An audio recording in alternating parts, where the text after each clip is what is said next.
দখল হয়েছে, জমি দখল হয়েছে, পূজা মণ্ডপে আক্রমণ হয়েছে, সব করেছে লোকাল আওয়ামী লীগের এমপিরা।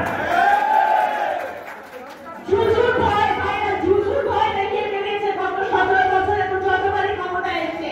আওয়ামী লীগের দুইটা ছিল, তাদের তো কখনো কোনো নীতি ছিল না, দুইটা নীতি ছিল। একটা নীতি ছিল 71 চেতনা ভিত্তি করা, সেটা, আর দ্বিতীয় নীতি ছিল যে সংখ্যালঘুদেরকে সংখ্যালঘু নামে, ধর্মের নামে রাজনীতি করা। বাংলাদেশ জাতীয়তাবাদী দল ধর্ম নিয়ে কখনো রাজনীতি করে না, কখনো করে নাই, ভবিষ্যতেও করবে না।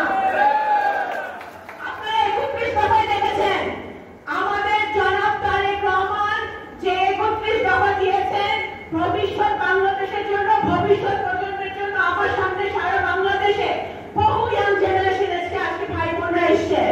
আপনাদের জন্য যে 31 দফা উনি দিয়েছেন, উনি রেইনবো নেশনের কথা বলেছেন। রেইনবো নেশন অর্থ কি? যে আমরা সকল ধর্ম, বর্ণ, জাত নির্বিশেষে প্রান্তিক জনগোষ্ঠী সকলে বাংলাদেশের, আমাদের একটা পতাকা, আমরা বাংলাদেশি, সেটা আমাদের সবচেয়ে বড় পরিচয়। এর বাইরে আমাদের কোনো পরিচয় নয়। আজকে বিএনপি সেই রাজনীতিতে বিশ্বাসী, সেই আদর্শে বিশ্বাসী, এবং সেই রাজনীতি নিয়ে আমরা সামনের দিকে এগিয়ে যেতে চাই। সুতরাং এই জুজুর ভয়ে আপনারা ভয় দেখাবেন। গত বছর অগাস্টের 5 তারিখে মহিলা পালায় যাওয়ার পরের দিন আন্তর্জাতিক ভাবে একটা প্রপাগান্ডা